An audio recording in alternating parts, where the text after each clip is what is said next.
মানে প্রথম লুক নদী আর পাহাড়ে জঙ্গল একসঙ্গে। বিশাল বড় একটা পাহাড়। ও হো,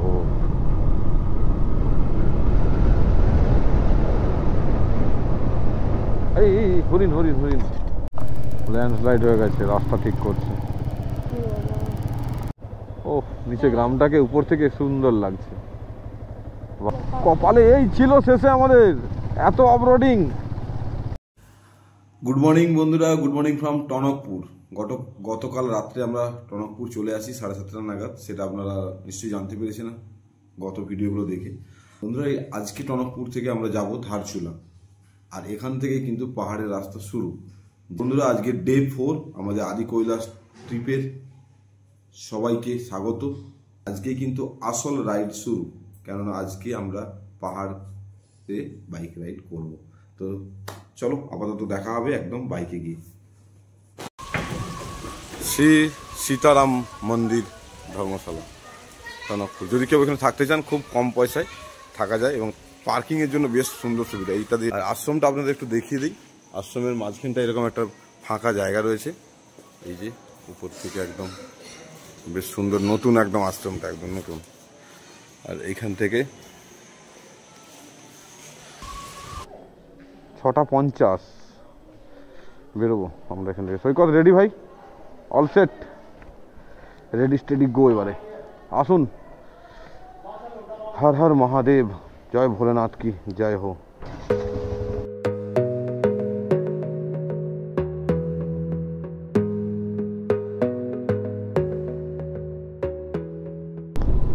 পাহাড় দেখা যাচ্ছে, একটা পাহাড়ের পুরো রাশি লাইন পুরো আবছা করে দেখা যাচ্ছে। কি বলছে পিথোরাগড় 147, চম্পাবত 74, NH 125 में धन्यवाद। 125 বলছে কেন আবার? চল সোজা সোজা, একদম সুপার, একদম সুপার। ও ম্যাডাম বকা দিচ্ছে হাত ছেড়ে চালাবার জন্য। আমরা একটু দাঁড়িয়ে পড়লাম, মানে প্রথম লুক নদী আর পাহাড়ে জঙ্গল একসঙ্গে। আর এটা সম্ভবত সারদা রিভার, মানে ওই কালী রিভারটাই সারদা রিভার নাম হয়ে এখানে এসছে। আর এই দূরে পাহাড়ের ভিউটা একবার দেখায় আপনাদের, একদম পুরো একটা রেঞ্জ। এই দেখুন ওইদিকেও এই মুহূর্তে রয়েছে একটা ব্রিজে। তো চলো বন্ধুরা যাওয়া যায়। এই যে পাহাড়ের আঁকে বাঁকে এবার পাহাড়ে ওঠা শুরু। একটু ধীরে গাড়ি চালাবো পাহাড়ে, আস্তে আস্তে করে, একদম কোনো তাড়াহুড়ো নেই। সব কিছু দেখতে দেখতে যাবো। গাড়ি চালাতে শুধু আসেনি, আমরা প্রকৃতিকে উপভোগ করতেও এসেছি। সেইটা মাথায় রেখেই কিন্তু আমরা ট্যুর করব। সবসময় চেষ্টা করবেন এই আপনার জোন, আপনার লেনের 30% এইরকম জায়গাতে চালাতে, 50% বা 30% লেফট সাইডে থাকবেন। আর এই সেন্টার লাইনটা ক্রস না করাটাই ভালো, এটা মাথায় রেখে কিন্তু গাড়ি চালাবেন। সেইভাবে স্পিড কন্ট্রোল করে গাড়ি চালাতে হবে। ওই যে আমরা ওই নিচের রাস্তা থেকে এসেছিলাম। নামো, দেখাই একটু, দেখ নামো। ওই যে নদী সারদা রিভার চলে যাচ্ছে চাওড়া হয়ে একদম।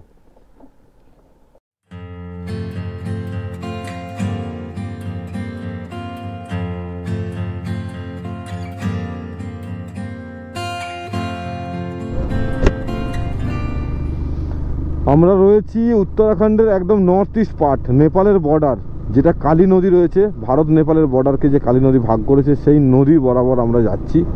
আর নিচে যে নদীটা দেখছিলাম সারদা রিভার, জয় ভোলেনাথ কি জয় হো, ভোলেনাথ কি জয়।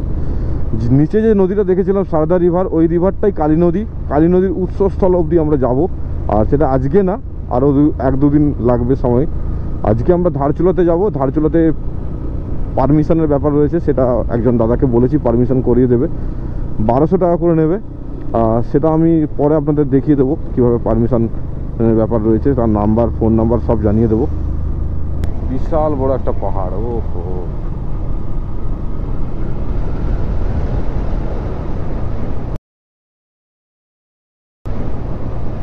এই হরিণ হরিণ হরিণ হরিণ হরিণ, ওই দেখো, ওই ওই দেখ হরিণ, দেখ ওই তো। পুরো একটা বিশাল কার্ভ রয়েছে, মানে পুরো ইউ বললে কম বলা হবে। ওরে বাবারে, এই যে পুরো একদম সেই কাজ হয়েছে, বাবা। ও এখানে ভিউটা যেন হাত মিলে ডাকছে, যে ল্যান্ডস্লাইড হয়ে গেছে এখানে। ও নিচে গ্রামটাকে উপর থেকে সুন্দর লাগছে, বাহ হেভি লাগছে। কিন্তু ওই যে নিচে কালী নদী, কালীগঙ্গা বয়ে চলেছে। চলো আগে बढ़ा যাক। बाबूजी धीरे चलना, पहाड़ में जरा संभलना, बड़े लैंडस्लाइड है इस राहों में, बाबूजी धीरे चलना। আমরা এরকম একটা জায়গা সামনে দুটো বাইক পার্ক করেছি, ব্রেকফাস্ট করবো বলে। সকাল থেকে তো সেরকম কিছু ব্রেকফাস্ট হয়নি, চল ব্রেকফাস্ট করি। এটাই তো বসি, এখানে বসি। আমাদের গরম গরম আলু পরোটা চলে এসেছে সকালে। গরম গরম আলু পরোটা, আলু পরোটা, আর এটা হচ্ছে মূলো দিয়েছে সামনে। আর এই রায়তা, এটা একটা সুন্দর রায়তা বললো। ওকে যা খিদে লেগেছে ও খাওয়া শুরু করে দিয়েছে। চলো, হর হর মহাদেব, মহাদেবের নাম নিয়ে আবার বেরোচ্ছি। এই যে বাসগুলো, এখানে বাসওয়ালাদের সাথে কথা বলছিলাম, তো ওনারা বললেন যে বাস ধারচুলা পর্যন্ত চলে, আর ওর আগে কিন্তু যায় না। মানে ধারচুলার আগে গুঞ্জি বলে রয়েছে, আমরা যেটা যাব গুঞ্জি অবধি কিন্তু বাস চলে না, ধারচুলাতে গিয়ে লাস্ট। ওখান থেকে আপনাকে আদি কৈলাস করতে গেলে পার্সোনাল কার ভাড়া করতে হবে। ও পুরো ল্যান্ডস্লাইড হয়েছে, এগুলো সব ল্যান্ডস্লাইড। এই যে সামনে রাস্তা প্রায়ই এখানে বন্ধ হয়ে যায়। এই যে ধুতে ধুতে পড়েছে, এগুলো সব দেখাচ্ছে মাটি আর পাথর মেশানো। লোহাঘাট 44, চম্পাবত 31 আর পিথোরাগড় 104 কিলোমিটার। চলো, আমাদের এখন অনেক রাস্তা। ল্যান্ডস্লাইড হয়ে গেছে, রাস্তা ঠিক করছে।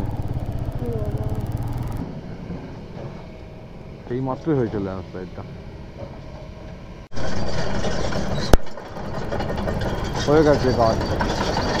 কখন শেষ হবে লরিগুলো? যা বাবা, লাইন শেষই হচ্ছে না লরি।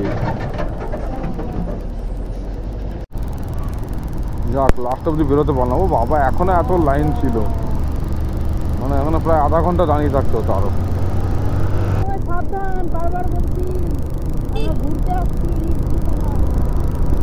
ম্যাডাম পেছন থেকে সবসময় একটা রিমাইন্ডার করছে, সব সময় সাবধান, আসতে যেতে হবে। ভালো, এটা ভালো। আমরা আস্তে আস্তে হাইট গেইন করব। ধারচুলার হাইট হচ্ছে 3000 ফিট, আর সেখানে টনকপুরের হাইট মাত্র 873 ফিট। মানে প্রায় আমরা 2200 ফুট আজকে হাইট গেইন করব। তার সঙ্গে উপরি পাওনা আমাদের এই ল্যান্ডস্লাইড জোনগুলো, মানে এগুলো দেখে একদিকে ভীষণ ভয় লাগছে। সব জায়গাতে, যে কোনো জায়গাগুলো ল্যান্ডস্লাইড হয়ে যাচ্ছে, কোনো গ্যারান্টি নেই যে কোনো জায়গা। পুরো তারের জালি দিয়ে পুরো আটকানো, মানে ঘেরা রয়েছে পাহাড়। আমরা বেশ একটা ভিউ পয়েন্টে দাঁড়িয়েছি, যেখান থেকে পুরো এই পাহাড়ের ভিউটা একসঙ্গে পুরো 360 মতো নেওয়া যাবে। এই যে এখান থেকে একদম দেখুন, আস্তে আস্তে করে দেখাচ্ছি, নিচের ভ্যালিটাও দেখতে পাবেন। খুব সুন্দর একটা জায়গা। ওই যে দূরে রাস্তাগুলো দেখতে পাচ্ছেন, ওই গোল গোল করে ঘুরে এসছে পুরো একদম একটা হাফ রাউন্ড পুরো এখানটা শেপটা। আর চলো, এখন টাইম হয়ে গেছে, কটা বাজে ভাই? প্রায় 10টা, 10:30 দেখছিলাম ঘড়িতে, সময় 10:50। আমরা চলে এলাম চম্পাবত। এই হচ্ছে চম্পাবত, একটা টাউনের মতো, ঠিক আছে, বেশ বড় একটা টাউন। চম্পাবতে একটা বাঘের কাহিনী রয়েছে, মানে সত্যিকারের কাহিনী। 1900 শতাব্দীতে, 1900 থেকে 1905 সালের মধ্যে একটা বাঘ প্রচুর পরিমাণে মানুষকে খেয়েছে। মানে প্রথমে মানুষ খাওয়া শুরু করে বাঘটা নেপালে, তারপরে নেপাল সরকার এর জন্য খুবই চিন্তিত হয়ে পড়ে এবং তার পেছনে আর্মি লাগিয়ে দেয়, মানে একটা বাঘের পিছনে পুরো আর্মি। তো বাঘ তখন তাড়া খেয়েও নেপাল থেকে ভারতে চলে আসে, ওই কালী নদী পেরিয়ে হবে, বা তারপর ভারতবর্ষে এই চম্পাবতে এসে এখানে প্রচুর মানুষ খাওয়া শুরু করে।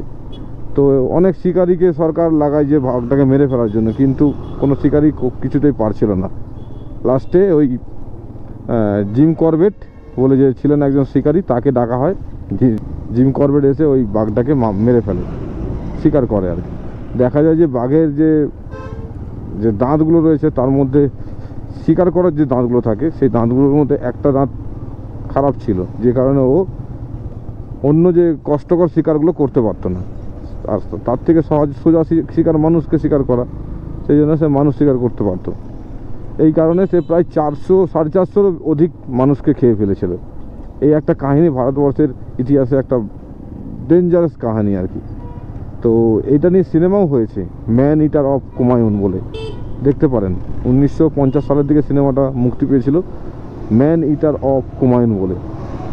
আর সেই চম্পাবত এই জায়গার নাম। বেশ বড় একটা টাউন দেখছি আমি। পিথোরাগড় 66, লোহাঘাট 2 কিলোমিটার। আর লোহাঘাট থেকে আমরা বেঁকে যাব লেফট সাইডে মায়াবতী আশ্রম যাওয়ার জন্য।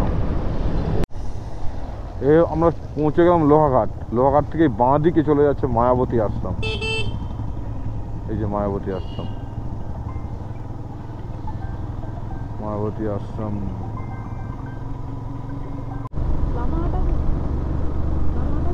ওফ, এই রাস্তাটা তো খুবই সুন্দর, অপূর্ব একদম। ওরে বাবা,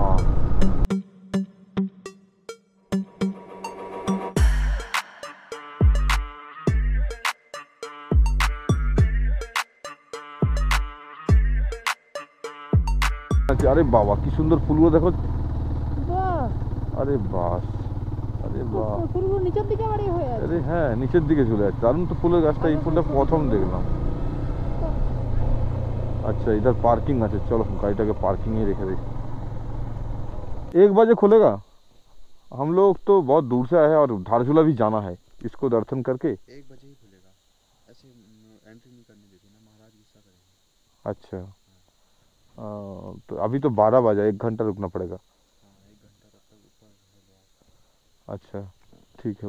এখানে বলা রয়েছে স্বামী বিবেকানন্দের অনুপ্রেরণাতে 1901 সালে এই জায়গাটাকে আশ্রম বানানো হয় এবং এই আশ্রমটা খুবই সাইলেন্ট জোন একটা। এখানে স্বামী বিবেকানন্দের যারা ফলোয়ার্স তারা এই পবিত্র জায়গাতে এসে থাকেন এবং তারা স্বামী বিবেকানন্দের যে নীতি আদর্শ সেগুলোকে প্রচার করেন। এবং স্বামী বিবেকানন্দ এইখানে এই আশ্রমের মধ্যে কোনো মূর্তি স্থাপন করতে না বলেছিলেন, এমনকি রামকৃষ্ণ পরমহংসদেবেরও মূর্তি নেই, এরকম একটা কথা শুনেছিলাম। তো ভেতরে দেখলে বুঝতে পারতাম ভেতরে কিন্তু ফোন আর মোবাইল ফোন অ্যালাউ নেই। আর জায়গাটা খুবই নিরিবিলি। এতটা ভেতরে স্বামী বিবেকানন্দ স্বামীজি এত সুন্দর জায়গায় এসে ধ্যান করতেন বা তার ভালো লেগেছিল সেটা ভেবেই অবাক লাগছে। উনি এত সুন্দর একটা নিস্তব্ধ প্রাকৃতিকে ঘেরা ভরপুর একটা জায়গাতে পুরো কাটিয়েছেন। এই ফুলটা একটু আগে দেখাচ্ছিলাম আপনাদের, খুব সুন্দর একটা ফুল।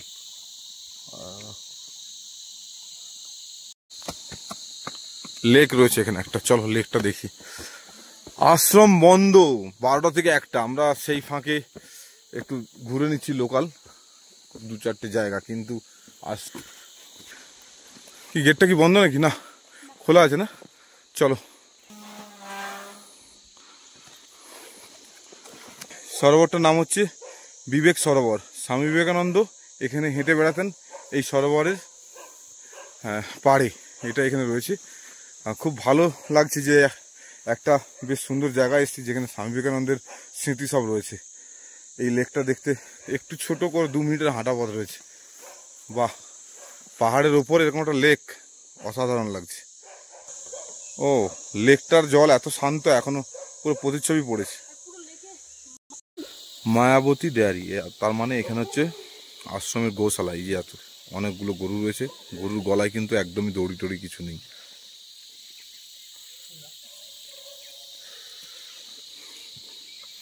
ওই সামনে গেট থেকে 1-2 মিনিট হেঁটে আসলে গোশালাটা দেখতে পাবেন। অ্যাকচুয়ালি এখানে এন্ট্রির তো সময় বলেছিলাম 1টার সময়, আমরা আর ওয়েট করব না। গোশালা আর লেক দেখলাম, ভাবছি 12:30 বাজে, এখন আধা ঘন্টা ওয়েট করতে হবে এবং দর্শন করার জন্য আরও ধরুন আধা ঘন্টা 1 ঘন্টা চলে যাবে। তো এটা আমাদের কাছে সময়টা খুবই কম। আমাদের ধারচুলা আজকে পৌঁছাতেই হবে, তো সেই জন্য আমরা এখান থেকে বেরিয়ে যাচ্ছি। মানে চাইছি যে সন্ধ্যের আগে ধারচুলা পৌঁছে যাওয়ার জন্য। এখন 12:30 বাজে আর আমাদের কাছে প্রায় 150 কিলোমিটার রাস্তা বাকি। তো আর মায়াবতী দর্শন আমরা ভেতরে ঢুকলাম না, যতটুকু রাস্তা এসেছি তার সিনিং বিউটি এবং এখানে আশপাশের জায়গাগুলো আপনাদের দেখালাম। তো বন্ধুরা, কেউ যদি আসেন এখানে চেষ্টা করুন 12টার আগে আসতে অথবা 1টার পরে আসতে। ঠিক আছে, এই হচ্ছে টাইমিং। তো ঠিক আছে, টাটা।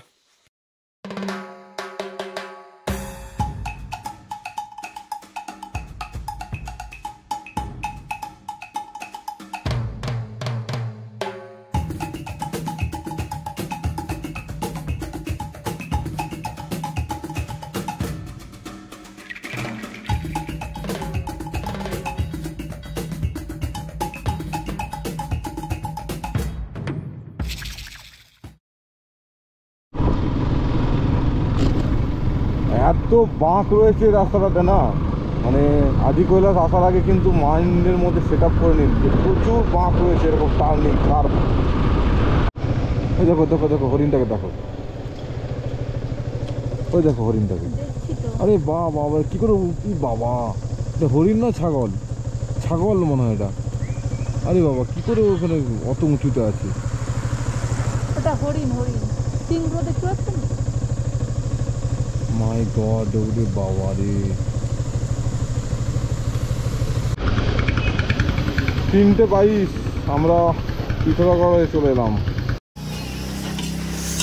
এই ভাই হচ্ছে সমোসার আলু বানাচ্ছে এখানে, আর আমরা এই আলুটা দিয়ে ব্রেড খাবো।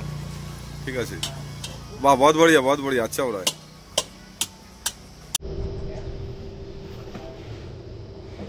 আমরা সামনে একটা দোকান থেকে এরকম বড় বড় সাইজের কলা নিলাম আর ব্রেড নিলাম। এই যে ব্রেড, কলা, সমোসা আজকে ডিনার। এটা ডিনার কি, দুপুরে তো কিছু খাইনি, এটা লাঞ্চ দুপুরে।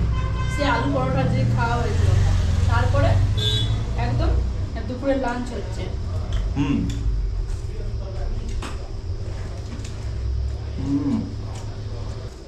খুব জোরে খিদে পেয়েছিল, ওই যে ওই যে ওই যে উপরে ওইখানে উঠতে হবে, দেখা যাচ্ছে এইভাবে উঠে গেছে পুরো। ইনক্লাইনটা দেখুন একবার, কত ডিগ্রি, 45 ডিগ্রি তো হবে এটা।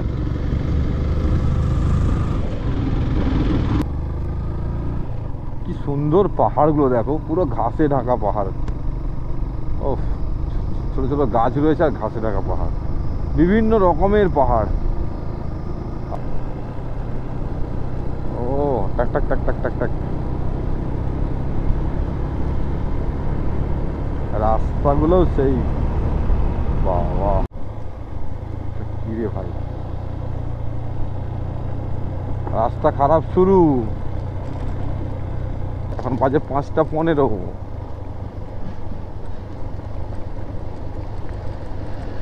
এখন টাইম 6:44, আর আমরা এখনও 18 কিলোমিটার দূরে রয়েছি দারচুলা থেকে।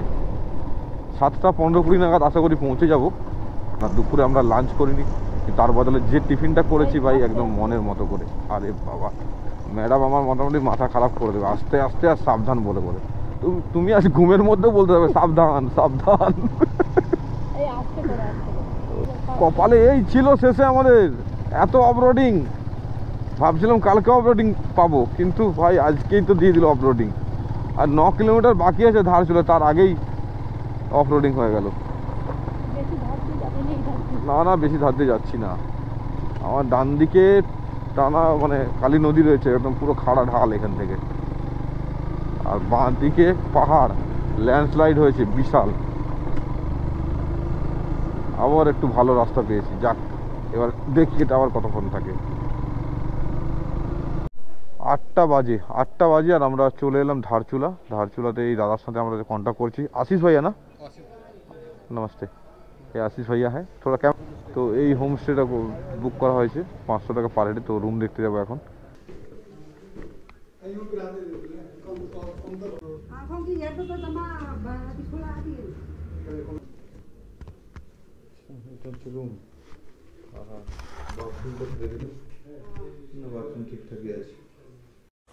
তো বন্ধুরা, আমরা ফাইনালি দারচুলা পৌঁছালাম 8টা নাগাদ। আর রুম আগে থেকে বলা ছিল, যে কারণে কোনো সমস্যা হয়নি। বলেছিল রুমটা নিট অ্যান্ড ক্লিন এবং নতুন রুম, আর বাথরুমও খুব ভালো। 1200 টাকা ঠিক আছে, আমরা এদিক ওদিক খুঁজলাম না। আর এখানে নাকি এরকমই রেট আছে। আর আমাদের পারমিশনও হয়ে গেছে। গতকাল আমরা সব কিছু ডকুমেন্ট পাঠিয়েছিলাম, আর আজকে পারমিশন রেডি। আমাদের হাতে পারমিশন কপিও চলে এসেছে। এই যে পারমিশন কপি, এই যে আদি কৈলাসের পারমিশন কপি রেডি হয়ে গেছে আমাদের 3 জনেরই। কালকে আমরা বেরোবো আদি কৈলাসের জন্য। ব্লগগুলো কেমন লাগছে, আদি কৈলাসের ট্রিপ কেমন লাগছে, কোনো ইনকোয়ারি থাকলে অবশ্যই কমেন্ট করে জানান সেগুলো। তো আজকে যাই হোক, আগামীকাল আবার দেখা হচ্ছে বন্ধুরা। আজকের মতো গুড নাইট, শুভরাত্রি, সবাই ভালো থাকবেন।